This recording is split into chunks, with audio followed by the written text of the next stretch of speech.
The Azimio teams says that the election was marred by massive irregularities in disregard to the Constitution, threatening to move to the Supreme Court to seek legal redress. The team, represented by a contingent of lawyers, is set to file the petition Monday.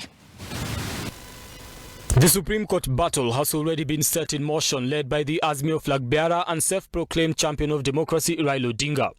Odinga, who is disputing the August 9th general elections, is moving to the Apex Court to seek justice to what he terms as a sham process that disregards the rule of law and democracy.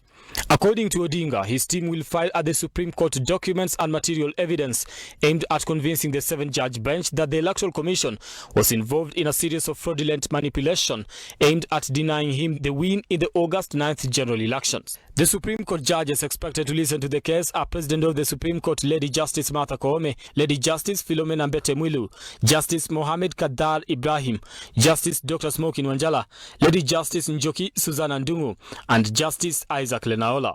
The Azimio team, armed to the teeth, has a team of lawyers comprising of senior counsels Feroz Norji, Philip Mulgor, James Orengo, and Amos Wako. Supporting the senior counsels will be seasoned legal minds Professor Tom Ojienda, Daniel Maanzo, Otiende Amolo, and Mutula Kilonzo Jr., while another team led by constitutional lawyer Paul Mwangi will be responsible for compiling data that will form part of the evidence. The evidence and submission have one agenda: to convince the judges that the DP Ruto's declaration was not valid.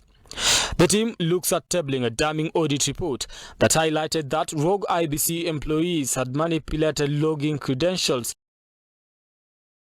to manipulate the voter register that included transferring polling stations without oversight. The report exposed major security loopholes in the 2022 voter register, revealing that there were 14 mysterious returning officers who had been running the IEBC Integrated Database Management System, IDMS. The report unearthed weak password systems and login details of ghost electoral officials. Pointing to the possibility of hackers accessing the database, the report revealed existence of 10 users named Embakasi South Clerks. Additionally, there were 11 active generic accounts on the automated biometric system and another 2 ABIS users with the same login identification. Further scrutiny of the register revealed that the RO user accounts in IDMS were not allocated to the named users. Readying themselves for the legal showdown starting this coming week, the Kenya Kwanza team has assembled a team led by President Uhuru Kenyatta's former lawyer Fred Ngatia and senior counsel Ahmed Nasir Abdullahi. Other lawyers in the team include Adrian Kamodho, Elias Mutuma, Collins Kiprono, and Emmanuel Kibat. The IEBC team comprises of former Attorney General Professor Githu Muigai, who will be working with lawyers Kamau Karori, Abdikadir Mohamed, Eric Gumbo, Wambua Kilonzo, Peter Wanyama, George Murugu, Mahat Somani, Cyprian Wekesa, and Adrian Mukele.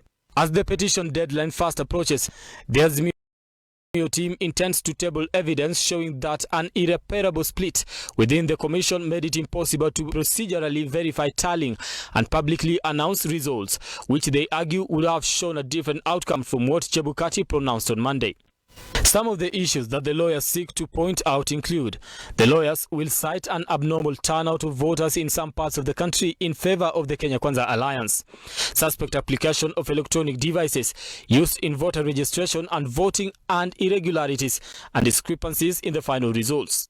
The Electoral Commission's decision to grant universal access to Form 34A, B and C in the online portal, which they say opened a window for manipulation of the documents. They also seek to provide evidence that tallying was not fully completed at the time the chair Wafula Chebukati declared President-elect William Ruto as the winner of the poll, since the results of 28 constituencies were not verified. The commission, however, was hit by a fallout that pitted 4 commissioners against 3, making it dysfunctional in the hours leading to the announcement of the poll results. The petition claims that the final tally announced by Chebukati is invalid since the commission never sat to verify and consider spoilt votes. The group, led by Vice Chairperson Juliana Cherera, walked out of the Bomas of Kenya to announce their disassociation with the final results at the Serena Hotel.